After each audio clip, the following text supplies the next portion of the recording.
تاب کے در لگے تیرگی می روی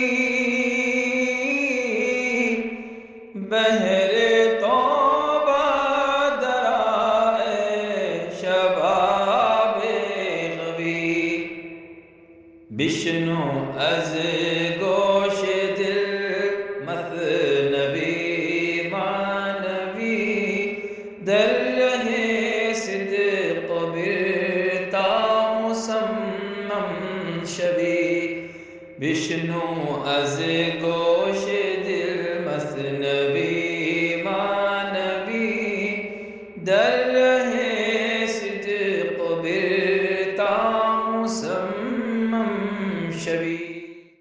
بسم اللہ الرحمن الرحیم، الحمدللہ رب العالمین، والصلاة والسلام علی سیدنا مولانا محمد سید الاولین والآخرین وعلی آلہ واصحابہ اجمعین، اما بعد۔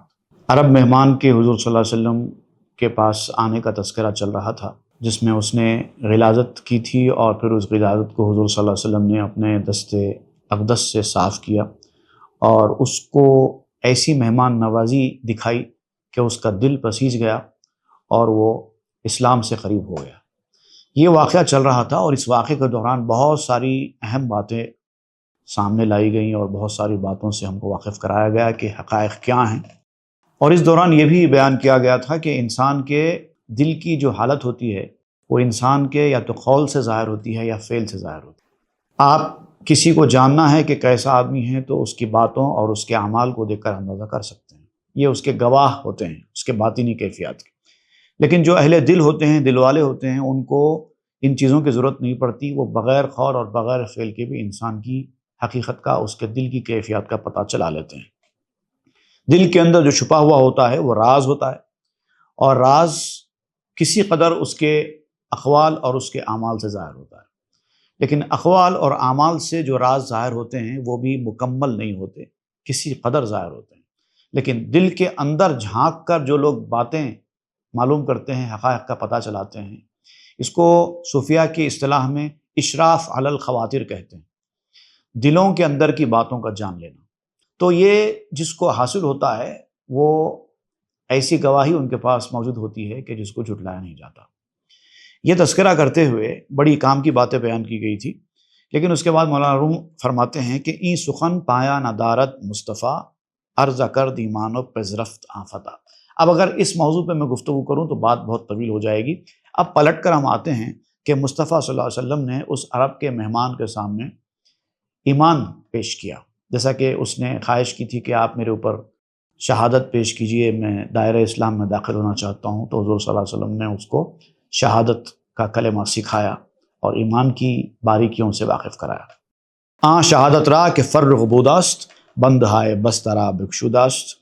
وہ کلمہ شہادت حضور صلی اللہ علیہ وسلم نے اس کو سکھایا جو بابرکت چیز ہے، جس کے بعد سچے دل سے وہ کلمہ شہادت ادا کرنے والے کے اندر وہ برکتیں آ جاتی ہیں کہ دوسرا آدمی ان برکتوں کے بارے میں تصور بھی نہیں کر سکتا۔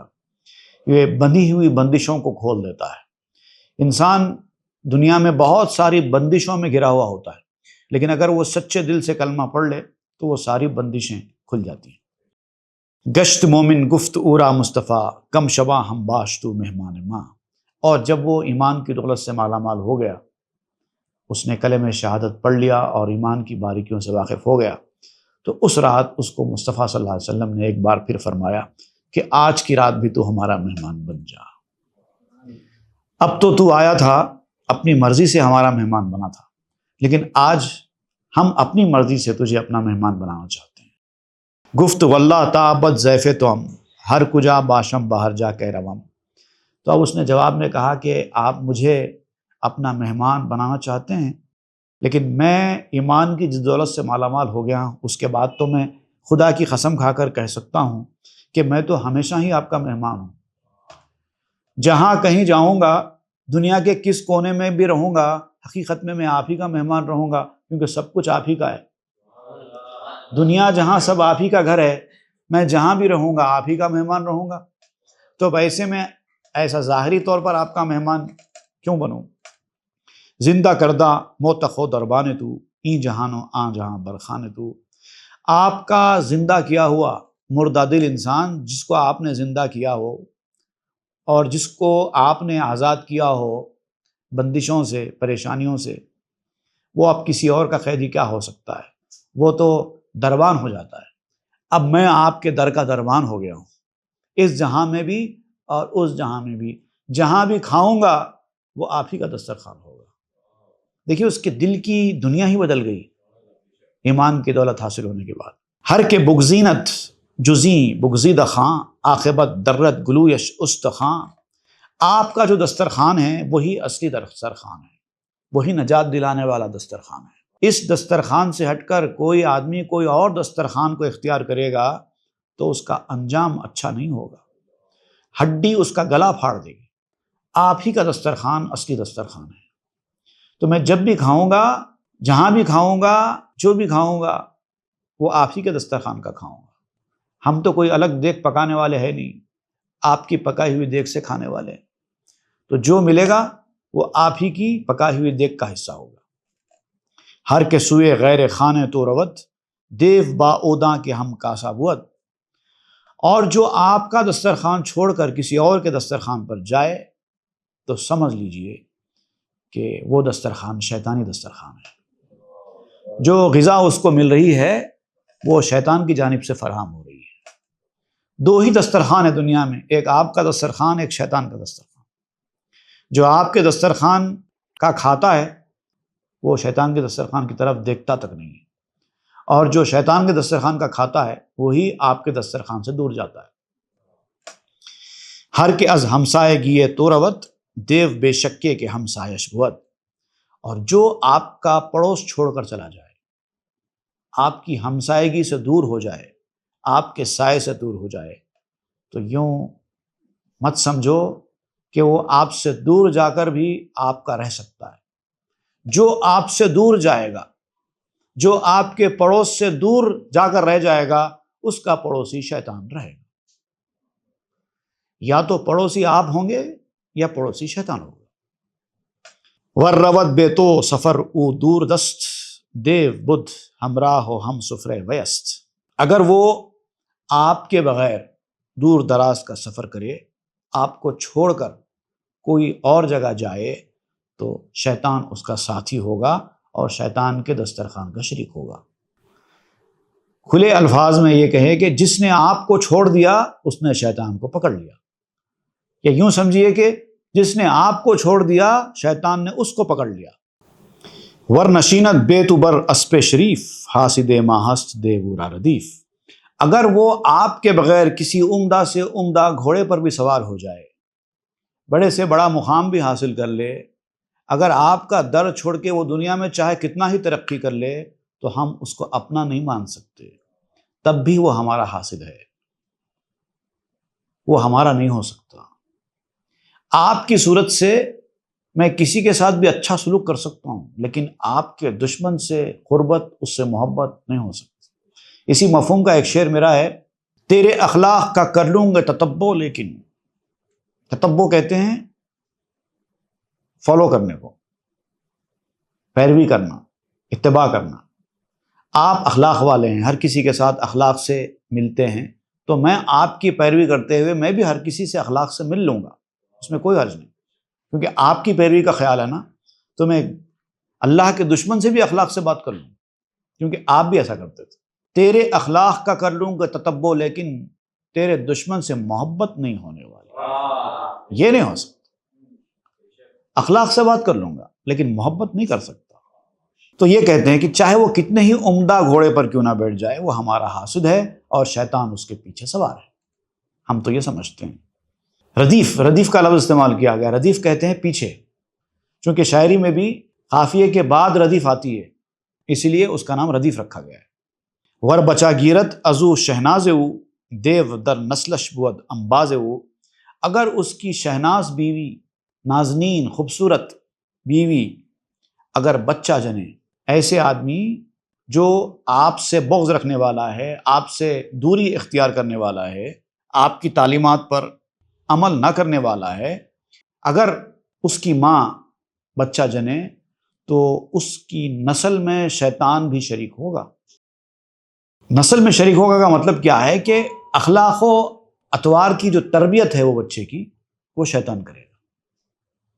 در نبے شارک ہمو گفتست حق ہم درم بالو در اولاد سبق، اللہ تعالیٰ نے قرآن مجید میں بھی فرمایا ہے کہ شارک ہم، شریک ہو جاتا ہے شیطان ان کے مالوں میں بھی اور ان کے اولادوں میں بھی۔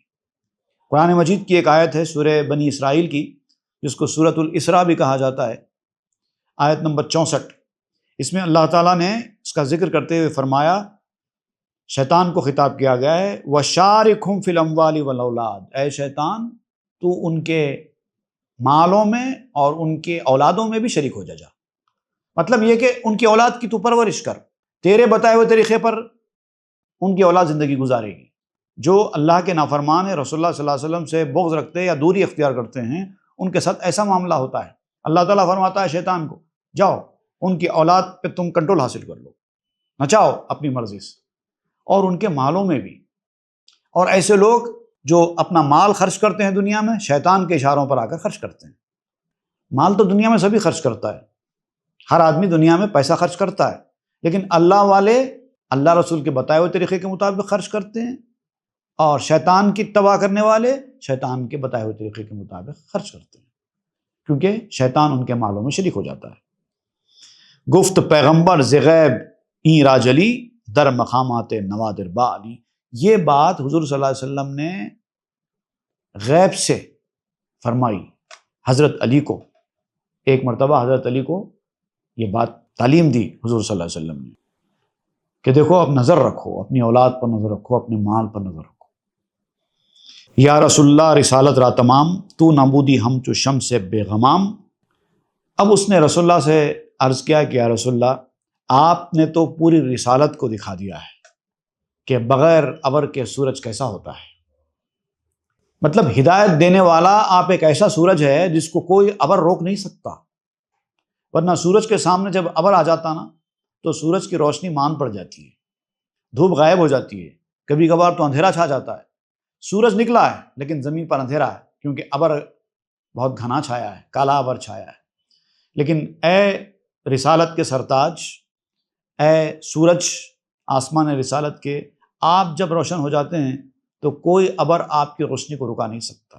ای کہ تو کر دی دو صد مادر نہ کرد، تیسیو افسونش با آزر نہ کرد۔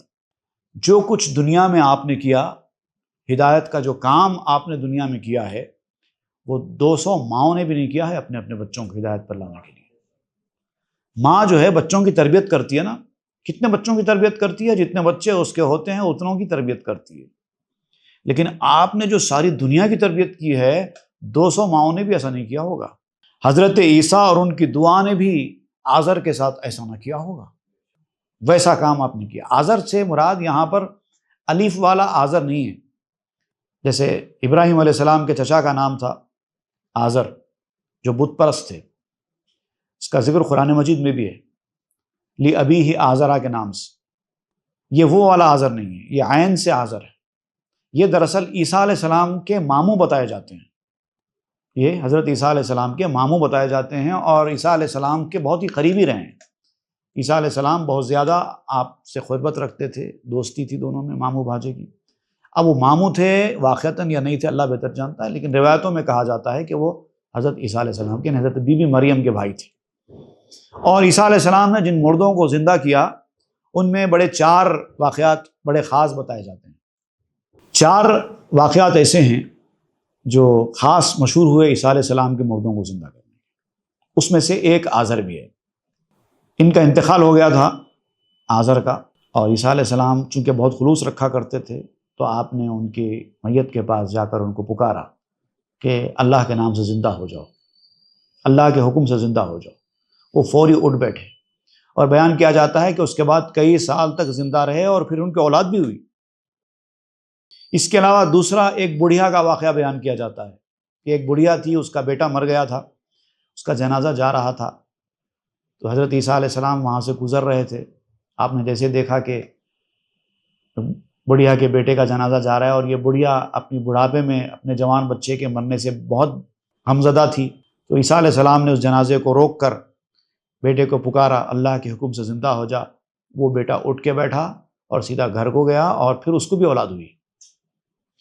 اس کے بعد تیسری یہ کرامت عیسیٰ علیہ السلام کی بیان کی جاتی ہے۔ عاشر نام کا ایک شخص تھا، اس کی بیٹی کا انتقال ہو گیا تھا اور اس کو دفن بھی کر دیا گیا تھا۔ عیسیٰ علیہ السلام سے درخواست کی گئی تو عیسیٰ علیہ السلام قبر کے پاس گئے، جا کر اس کو پکارا، مٹی شق ہو کر قبر میں سے وہ لڑکی زندہ نکل کے آئی۔ تیسرا واقعہ۔ یہ تین بڑے مشہور واقعات حضرت عیسیٰ علیہ السلام کے مردوں کو زندہ کرنے کے پیش آئے۔ اس کے بعد جب یہ تین باتیں مشہور ہو گئی، تین واقعات مشہور ہو گئے، تو یہودیوں نے جو حضرت عیسیٰ علیہ السلام کے دشمن تھے، انہوں نے یہ بات کہنی شروع کر دی کہ یہ تینوں میں سے واقعات میں کوئی بھی مرا نہیں تھا، سب کو سکتہ ہوا تھا۔ عیسیٰ نے سکتے کا فائدہ اٹھا کر یہ معجزہ دکھایا ہے، مرنے کے بعد کوئی زندہ نہیں ہو سکتا۔ اگر عیسیٰ مرے ہوئے آدمی کو زندہ ہی کر سکتے ہیں تو پھر ہم جس کو بولے اس کو زندہ کر کے بتائیں۔ تو عیسیٰ علیہ السلام نے کہا کہ ٹھیک ہے، بتاتا ہوں کس کو زندہ کرنا ہے۔ تو انہوں نے سام بن نوح کا ذکر کیا، نوح علیہ السلام کے بیٹے، جن کا انتقال ہو کے 3000 سال ہو چکے تھے، ان کو زندہ کرنے کے لیے کہا گیا۔ عیسیٰ علیہ السلام نے کہا مجھے ان کی قبر کے پاس لے کے چلو۔ تو سام بن نوح کی قبر کے پاس عیسیٰ علیہ السلام کو لے جایا گیا۔ وہاں جا کر عیسیٰ علیہ السلام نے سام بن نوح کو پکارا تو نوح علیہ السلام کے بیٹے سام قبر میں سے زندہ باہر نکل کے آئے 3000 سال کے بعد۔ اور جب وہ آنکھیں ملتے ہوئے باہر آ رہے تھے تو آتے آتے انہوں نے پوچھا کہ کیا قیامت قائم ہو گئی ہے جو مجھے اٹھایا جا رہا ہے؟ تو کہا گیا نہیں، ابھی قیامت قائم نہیں ہوئی ہے، ابھی بہت وقت ہے، آپ جائیے، جا کے سو جائیے۔ تو اس کے بعد پھر وہ گئے اور پھر ان کا انتقال ہو گیا۔ تو اس طرح سے زندہ کر کے بتایا۔ تو یہاں اس کا ذکر کر رہے ہیں کہ حضرت عیسیٰ اور ان کی دعا نے آزر کے ساتھ بھی ویسا نہیں کیا جیسا حضور صلی اللہ علیہ وسلم نے ہزاروں لوگوں کے ساتھ کیا۔ انہوں نے تو آزر کے جسم کو زندہ کیا، حضور صلی اللہ علیہ وسلم نے کئی مرے ہوئے دلوں کو زندہ کر دیا۔ استو جانم از اجل نک جامرت، آزر ارشد زندہ آدم باز مرد۔ اب میری بھی حالت یہی ہوئی ہے، میری جان آپ کی وجہ سے ایک موت سے بچ گئی ہے۔ میں بھی مر گیا تھا، کفر کی حالت میں میری بھی موت ہو چکی تھی، لیکن آپ نے مجھے کفر سے نکال کر زندگی بخشی ہے۔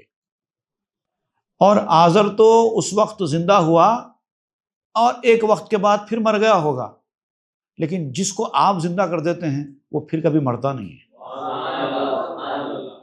گشت مہمان رسول آن شب عرب، شیر یک بز نیما خرد و بست لب۔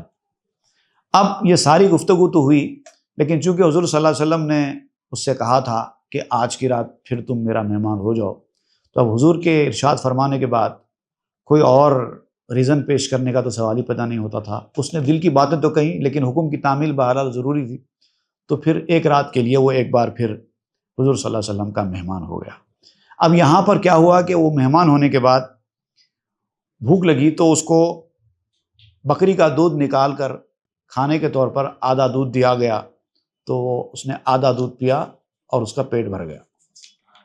کرد الہاحش بخر شیر و رقاق، گفت گشتم سیر واللہ بے نفاق۔ حضور صلی اللہ علیہ وسلم نے اصرار کیا کہ تھوڑا دودھ اور پی لو، تھوڑی روٹی کھا لو، کیونکہ حضور صلی اللہ علیہ وسلم نے اس کی غذا دیکھی تھی نا، جب وہ آیا تھا تو جس طرح سے کھایا تھا آپ نے دیکھا تھا، اور یہ آدھا دودھ وہ پی کر خاموش بیٹھ گیا، تو حضور نے کہا کہ بھئی تمہاری غذا زیادہ ہے، تھوڑا دودھ اور پی لو، روٹی کھا لو۔ تو اس نے کہا قسم ہے اللہ کی، میں ایمانداری سے کہہ رہا ہوں کہ میرا پیٹ بھر گیا ہے۔ رقاق کا لفظ استعمال کیا گیا یہاں پر روٹی کے لیے، لیکن رقاق ایک خاص قسم کی روٹی ہوتی ہے، عام روٹیوں کی طرح کی روٹی کو نہیں کہتے رقاق، اس کو انگلش میں سکون کہتے ہیں۔ آٹا، بیکنگ سوڈا اور بٹر، شکر، دودھ، وینیلا، انڈا، یہ سارے اس کے انگریڈینٹس ہیں، وہ سب ملا کے بناتے ہیں اس کو۔ تو یہاں پر وہ لفظ استعمال کیا گیا ہے۔ پتہ نہیں یہ اس وقت یہی روٹی تھی یا خافیہ کے طور پر یہ لفظ استعمال کیا گیا۔ ای تکلف نیست نئے ناموس فن، سیر تر گشتم ازاں کے دوش من۔ میں یہ جو بات بول رہا ہوں کہ میرا پیٹ بھر گیا ہے، کوئی تکلف کی وجہ سے نہیں ہے، کوئی بناوٹی پن نہیں ہے، نہ شرم ہے، نہ کوئی جھوٹ ہے، نہ کوئی دھوکہ ہے، بلکہ حقیقت بات تو یہ ہے کہ میں اس وقت جو میری حالت ہے کہ میں اتنا زیادہ اس وقت پیٹ بھرا ہوں جتنا کبھی نہیں تھا۔ طبیعت مست ہے، جیسا کہ آدمی کھا پی کر مست ہوتا ہے، ویسے ایمان کی دولت نے مجھے مست کر رکھا ہے۔ در عجب مانند جملہ اہل بیت، پرشدیں قندیل از یک قطرہ زیت۔ سارے سننے والے اس وقت تعجب میں ہو گئے کہ شیطان کی اتڑی کہا جانے والے شخص نے جو ایک دن کا مہمان ہو کر اتنا کھا لیا کہ اس کی یہ حالت ہو گئی، اور اب آدھی بکری کے دودھ سے ہی اس کا پیٹ کیسے بھر گیا، تعجب ہونے لگا سب کو۔ یہ ایک قطرہ تیل سے اس کی قندیل کیسے بھر گئی، اس کے چراغ میں ایک قطرہ ڈالتے ہی چراغ کا تیل کیسے فل ہو گیا۔ اونچ قوت مرغ بابیلے بوت، سیریے میدا چنی پیلے بوت۔ جو ابابیل پرندے کی خوراک ہو وہ ہاتھی کے پیٹ کو کیسے بھر سکتی ہے؟ اتنا کھانے والا اتنی چھوٹی سی غذا سے کیسے سیر ہو سکتا ہے؟ ایک بکری کا دودھ، وہ بھی آدھا، اور اس کا پیٹ بھر رہا ہے، یہ کیسے ہو سکتا ہے؟ سارے حیرت میں تھے۔ فچ فچے افتاد اندر مرد و زن، قدر پشا می خورد آ پیلتن۔ اب آپس میں اس مقام پر جو مرد و عورت تھے، سارے تھے، سب آپس میں خسر پسر کرنے لگے کہ یہ کیسے ہو گیا، یہ کیسے ہو گیا۔ ہاتھی جیسے جسم والے آدمی کو مچھر کے بقدر غذا ملی اور پیٹ بھر گیا، یہ کیسے ہو سکتا ہے؟ سب کانا پھوسی کرنے لگے، خسر پسر کرنے لگے۔ حرص و وہم کافری سرزیر شد، اژدہا از قوت مور سیر شد۔ کفر کی حرص اور اس کا جو وہم، سب اندھا ہو گیا۔ حرص جب آتی ہے نا، زیادہ کھانے کی خواہش پیدا ہوتی ہے، تو اس کا اصل جو ہے کفر ہوتا ہے۔ کہیں نہ کہیں کفر کے جو اثرات ہوتے ہیں وہ انسان کو زیادہ کھانے پر مجبور کرتے ہیں۔ ایمان کی جب دولت، ایمان کا جب نور آنے لگتا ہے تو غذا خود بخود کم ہونے لگتی ہے۔ اژدہا بھی چیونٹی کی خوراک سے سیر ہو جاتا ہے۔ زیادہ کھانے والا اژدہا بھی چیونٹی کی اتنی غذا کھا کر بھی اس کا پیٹ بھر جاتا ہے۔ لوگ اکثر پوچھتے ہیں کہ کم کھانے والوں سے کہ آپ اتنے کم کھا کر کیسے سیر ہو جاتے ہیں؟ وہ کہتے ہیں کیا کریں بھائی، پیٹ بھر گیا ہے، جبکہ اس کے ڈبل کھانے کے بعد بھی بعض لوگوں کا پیٹ نہیں بھرتا۔ یہ ایسے کیسے ہوتا ہے؟ تو اسی لیے ہوتا ہے۔ آ گدا چشمی کفر از وے برفت، لوت ایمانیش لم تر کرد زفت۔ وہ جو اس کا بھکاری پن تھا، بھکاری پن سے مراد بیگر لائک گریڈینس جو اس کی تھی، کھاؤں کھاؤں کھاؤں کھاؤں، اس کو کہتے ہیں بھکاری پن۔ اب دیکھیے بعض لوگ کھانے کے اتنے زیادہ خواہش مند ہوتے ہیں کہ بھکاریوں کی طرح لائن میں کھڑے ہو جاتے ہیں۔ اچھے پیسے والے ہوتے ہیں، سوٹڈ بوٹڈ ہوتے ہیں، لیکن جا کے دروازے پہ گداگروں کی طرح، بھکاریوں کی طرح کھانے کے انتظار میں کھڑے ہو جاتے ہیں۔ یہ دراصل یہ لالچ ہوتا ہے۔ تو آپ کہتے ہیں کہ یہ جو بھکاری پن ہے اس کا، کفر کا جو تھا، اب ایمان کے آنے کی وجہ سے رخصت ہو گیا۔ اس کو ایمان کی غذا نے اتنا موٹا تازہ اور پیٹ بھرا کر دیا کہ اب اس کو ظاہری کھانے کی خواہش ہی باقی نہیں رہی۔ آں کے از جو البخر اومی تپیت، ہم چو مریم میوہ جنت بدید۔ جو البخر کہتے ہیں ایک خاص قسم کی بیماری ہوتی ہے، جو انسان کھاتا جاتا ہے اس کی بھوک نہیں مرتی۔ جیسا اس سے پہلے بھی ہم پڑھ رہے تھے کہ ایک بیماری ہوتی ہے استسقاء نام کی، کہ آدمی پانی پیتا جاتا ہے لیکن اس کی پیاس نہیں بجھتی۔ تو ویسے ایک جو البخر بھی ہے، انسان کھاتا جاتا ہے لیکن اس کی بھوک مٹتی نہیں۔ تو جو شخص جو البخر کی وجہ سے اب تک تڑپتا تھا، کھانے کے لیے مرتا تھا، آج اس کی حالت یہ ہے کہ حضرت مریم کی طرح جنت کے پھل دیکھ رہا ہے۔ جیسے کہ حضرت مریم میں بیٹھے بیٹھے جنت کے پھل دیکھے تھے، وہ حال اس کا ہو گیا ہے۔ یعنی اتنا زیادہ اسٹرانگ ہو گیا ہے، اتنا زیادہ اسٹاؤٹ ہو گیا ہے کہ اب اس کو ظاہری کھانے کی ضرورت باقی نہیں رہی۔ میوہ جنت سوئے چشمہ شتافت، میدہ چوں دوزخش آرام یافت۔ جنت کے پھل اس کی آنکھوں کے سامنے ایسے دوڑ کر چلے آئے، اور اس کے دوزخ جیسے میدے نے ایسا آرام پا لیا کہ اب اس کو کھانے کی خواہش ہی باقی نہیں رہی۔ ذات ایمان نعمت و لوتیست ہول، اے قناعت کردہ از ایمان بقول۔ ایمان کی جو حقیقت ہے، جب ایمان کی حقیقت سے آدمی آشنا ہو جاتا ہے تو وہی اتنی بڑی نعمت اور اتنی لذیذ غذا کا کام کرتا ہے کہ اب اس کو زیادہ کھانے کی خواہش ہی باقی نہیں رہتی۔ صرف اتنا ہی کھانا کھاتا ہے جتنی اس کو ضرورت ہے، صرف پیٹ بھرنے کے لیے، صرف جو پیٹ کی ضرورت ہے پوری کرنے کے لیے، تاکہ کمر سیدھی رہ سکے، کمزور نہ ہو۔ بس اتنا ہی کھاؤ جتنا انسان کمزور نہ ہو، دنیا کے کام کاج ٹھیک ڈھنگ سے کر سکے، نماز روزہ برابر کر سکے، اتنا ہی کھاتا، اس کے بعد اس کو کھانے کی خواہش نہیں ہوتی۔ اے وہ کہ جس نے ایمان کے بارے میں قول پر اکتفا کر لیا ہے، یعنی تم لوگ ایمان کے سامنے قول پر اکتفا کر لیے ہو، تم اپنی زبانی ایمان والے ہو، اسی لیے تمہارے ساتھ ایسے نہیں ہو رہا ہے۔ ایمان کو دل کے اندر لے کے جاؤ تو سمجھ میں آئے گا ایمان کیا چیز ہے۔ کھانے کی خواہش نہیں، عزت کی خواہش نہیں، دولت کی خواہش نہیں، کچھ نہیں رہے گا۔ ایمان ایک ایسی چیز ہے کہ انسان کو ساری خواہشوں سے مکتی دے دیتی ہے، ضرورت ہی نہیں رہتی اس کو کسی چیز کی۔ لیکن اب ہمارے ساتھ ایسے کیوں نہیں ہو رہا ہے؟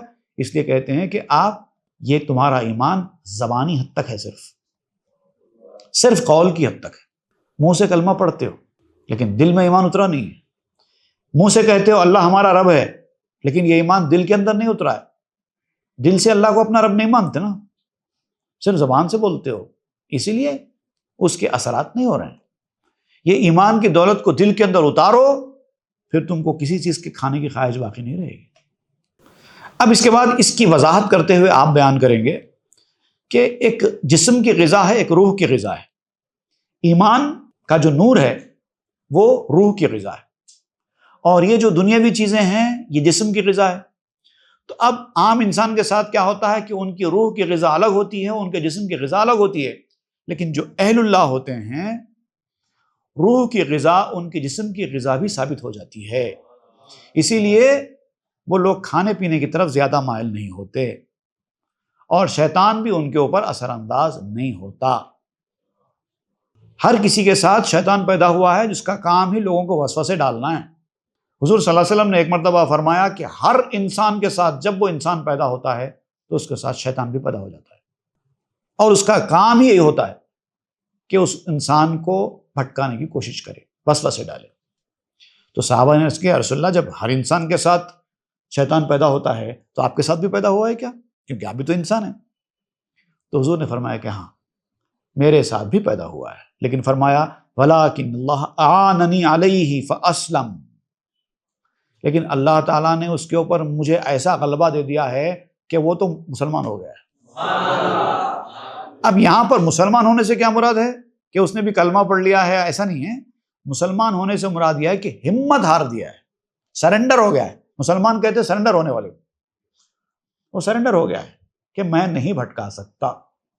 فلا یأمرنی الا بخیر، اور جب وہ مجھے کوئی بات بولتا بھی ہے تو اچھی بات بولتا ہے۔ اب شیطان اچھی بات بولتا ہے، ایسا بھی ہوتا ہے۔ جب آپ اپنی خواہشوں کو توڑ کر شیطان کی باتوں کو رد کر کے ہر بات میں شیطان کی مخالفت کرتے ہوئے زندگی گزار دیں تو اس کے بعد شیطان جب ہمت ہار جاتا ہے تو اس کے بعد وہ وسوسے بھی ڈالتا ہے، تو اچھے وسوسے ڈالتا ہے، لیکن یہ سب کے ساتھ نہیں ہوتا، یہ سب کے ساتھ نہیں ہوتا، یہ تو حضور صلی اللہ علیہ وسلم کی انفرادیت ہے۔ اب اس انفرادیت کا صدقہ اگر کسی کو مل جائے اللہ کے فضل سے تو شاید اس کے ساتھ بھی یہ ہو، ورنہ عام حالات میں ایسا نہیں ہے۔ شیطان ہمت ہارنے والی چیز کا نام نہیں ہے۔ آپ کتنا ہی شیطان کی خلاف ورزی کیوں نہ کریں، شیطان ہمت نہیں ہارتا، آخری وقت تک کوشش کرتا رہتا ہے، یہاں تک کہ آپ جاں کنی کے عالم میں ہیں اور آپ کی موت آ رہی ہے، آپ کی جان نکل رہی ہے، وہ ٹائم بھی شیطان ایکٹیو ہوتا ہے، بلکہ وہ ٹائم سب سے زیادہ ایکٹیو ہوتا ہے، وہ ہمت نہیں ہارتا۔ 10 بار آپ اس کی بات کو رد کریں، وہ 11ویں بار پھر کوشش کرے گا۔ تو ایسی چیز کا نام ہے شیطان۔ تو جب وہ نور حاصل ہو جائے ایمان کا، تبھی انسان شیطان کے ان ہتھ کنڈوں سے بچ پائے گا۔ اسی لیے ہر مسلمان کو یہ کوشش کرنی چاہیے کہ شیطان کی مخالفت کرے۔ وَخَالِفِ النَّفْسَ وَالشَّيْطَانَ وَعْصِهِمَا وَإِنْهُمَا مَحَذَاكَ النُّصْحَ فَاتَّهِمِ، ہمیشہ مخالفت کیا کرو نفس اور شیطان کی، جو وہ بولے اس کا الٹا کرو۔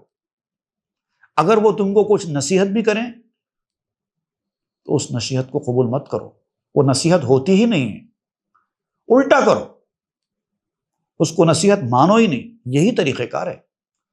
انسان کے 2 بڑے دشمن ہیں، نفس اور شیطان۔